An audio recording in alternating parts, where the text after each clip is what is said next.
Sizlar bilan bugungi darsimizda YouTube kanal yuritishni o'rganamiz. Ketdi. Qani, boshlayverasizlar shunaqa. Yengil. Endi qaranglar, hamma kanalga kirib olgan bo'lsa, YouTube'ga kirgan bo'lsa, YouTube'da chekka qismida akkaunt turibdi, to'g'rimi? Birga qilamiz. Kiruvza mana view your channel degan tugmani bosamiz mana. Mana buni bosamiz. Bosamiz. Kirganimizdan keyin customize channel chiqadi. Bum. Bosamiz buni ham.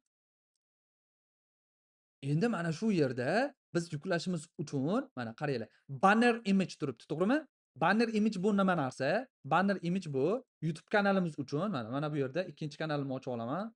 Bitta YouTube'ni ochib olaman. Bum. Bum. Mana bu narsa banner deyiladi. Mana shu banner mana. Bu yerda bannerim yo'q, ko'rdinglarmi?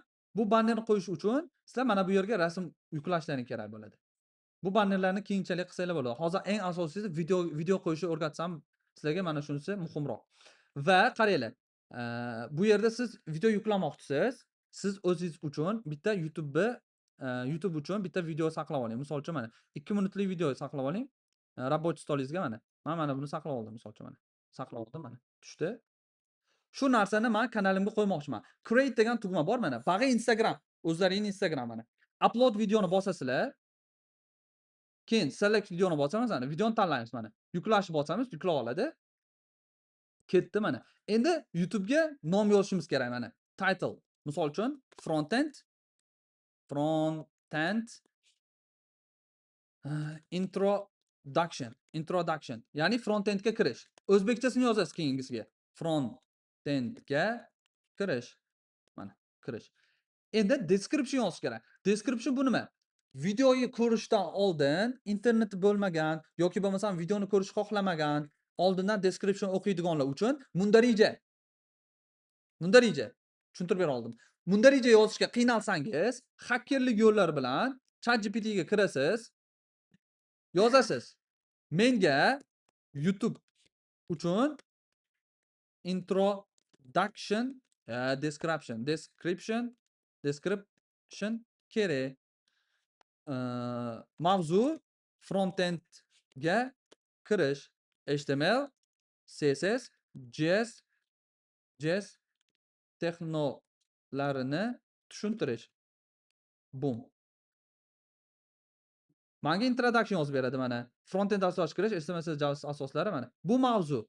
Mana buni olib turib, mana bu yerga qo'ysam bo'ladi, title ga birdan mana. Mana bu yerga qo'yib yuborsam bo'ladi. Va pastiga HTML nima va u qanday foydalanadi mana. Ushbu video siz frontend dasturlash mana. Mana buni olasiz oxirigacha mana. Bu video baholovchilar uchun juda va boshlovchilar uchun juda sodda mana. Tayyor yozib berdi. Shuni copy qilaman-da, description ga qo'yib qo'yaman. Tayyor description manda. Bo'ldi. Endi qaranglar.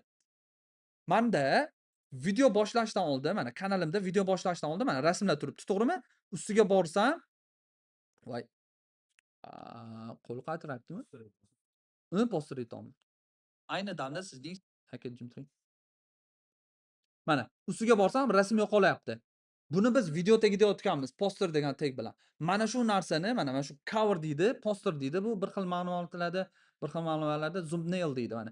YouTube'da thumbnail deb yozsangiz mana, thumbnail mana. Buni yaratishimiz kerak. Endi men ChatGPT ga kiraman. Ketdi. Hamma ChatGPT ga kirsin tez. Birgalikda yozamiz promptda. Yangi ochib olamiz. Yozamiz. Slash bosinglar. Slash create image degani chiqadi mana. Slashdan keyin create image mana. Ko'rindimi? Mana. Create image slash bilan bosib olsanglar, mana bunaqa image chiqadi mana pastda. Yozasizlar.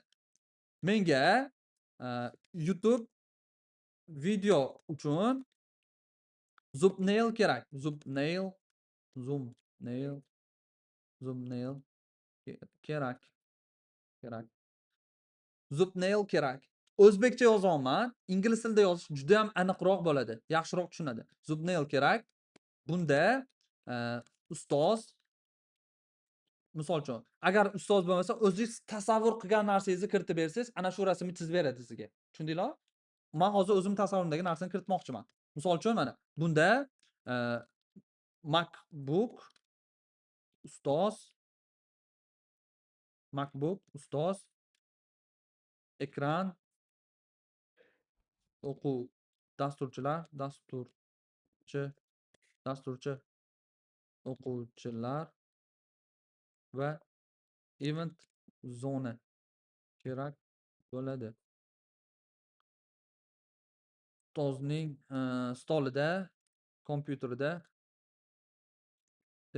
stolida ustozim Nurim degan yozuv bo'lsin. Mana. Agar prompt mana siz qanaqa rasm chiqishini tasvirlab berishingiz kerak. Tasvirlab berdingiz. Tasvirlab berganingizdan keyin sizga to'g'ri prompt to'g'ri rasm chizib bera olmadimi? Nima qilasiz yana? Yana bitta ChatGPTga kira olasizda, yozasiz. Menga Zubnail YouTube uchun mana shuni yozasizda, YouTube uchun cover kerak, Zubnail kerak, ya'ni Zubnail kerak. Shunga prompt yozib bering deysiz. Mana yozib bering deysiz. Mana. Kuchli UI, UX dizayn va sodda ko'rinish. Premium ko'rinish bo'lsin. Bum. Hozir menga prompt yozib beradi. Mana, O'zbekiston. Mana prompt yozib berdi, qaranglar. Men buni olaman. Aytyapti keyin mana. Qo'shimcha maslahat. Agar siz yanada kuchli chiqishni xohlasangiz, mana buni ortidan qo'shib qo'ying deyapti. Xo'p. Hozir men nima qilaman? Buni o'chiraman. Create image turadi. Buni qo'yaman. Ketidan. Men buni olaman. Buni ham qo'yaman. Mana. Buni qo'ydim. Uni ketidan. Agar Figma AI ishlatsangiz, shuni oxiriga qo'shing. Yo'q, bo'ldi. Men shuni jo'nataman. Qaranglar. Hisob bo'ling. Kiritdim. Men rasm yasashga kirishib ketib qoldi. Sizlar ham o'zlaringiz kiritinglar tez promptlaringni. Nima deysiz? Mana. Bo'ldi, tez hamma kiritsinchi o'zi. Tasvirlab bersin.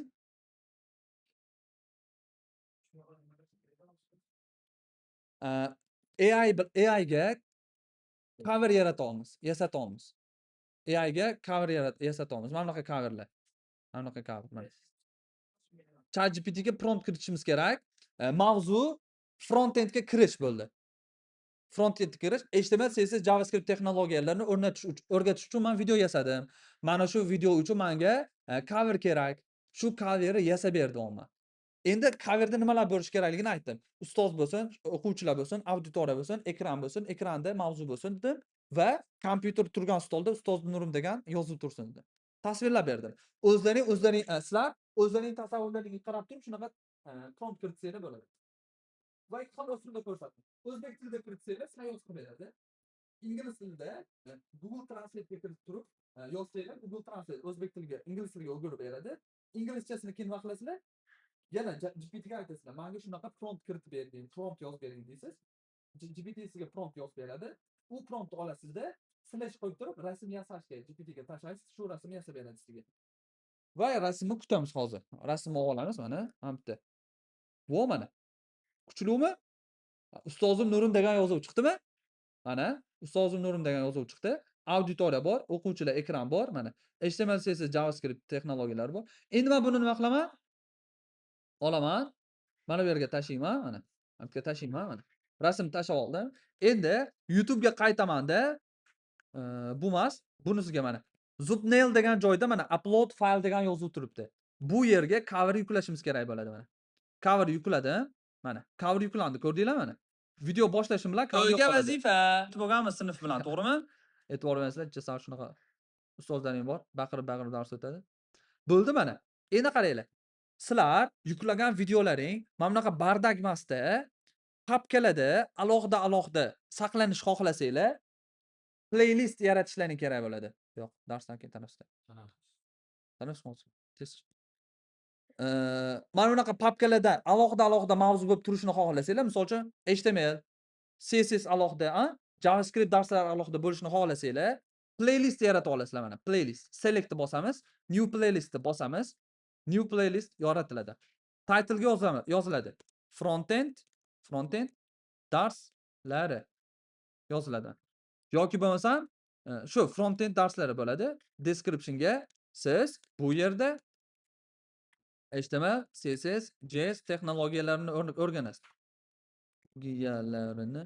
o'rganasiz. Mana. Bo'ldi.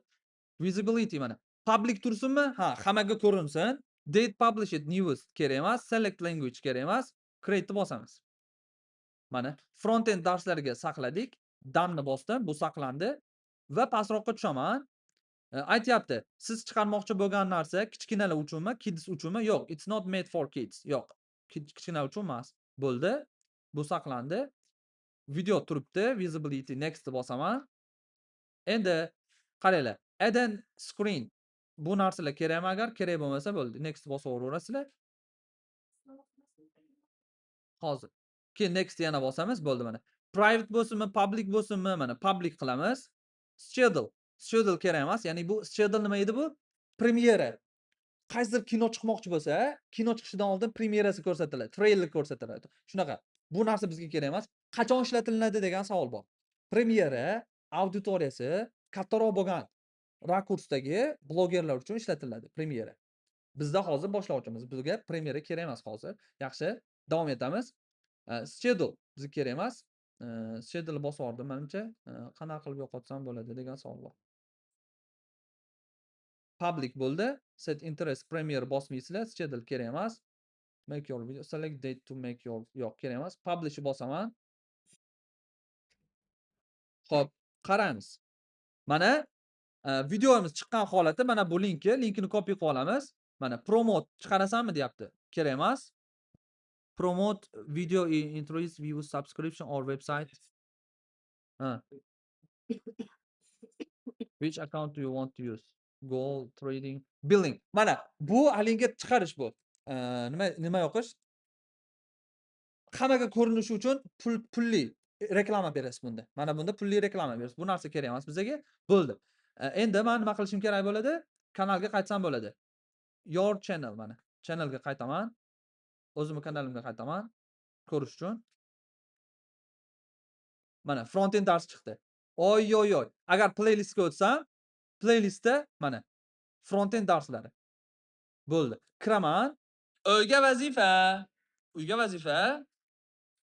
Demak, mana bu qismini tugatib olganmiz sinf bilan, to'g'rimi? Bu qismini tugatib bo'lganmiz. Mana shunaqa. Hozir men yozgan Telegram botimni ko'rdinglarmi? Kommentariy, like, podpisatsiyani addushi boshlaverasizlar mana shunaqani. Tayyor mana.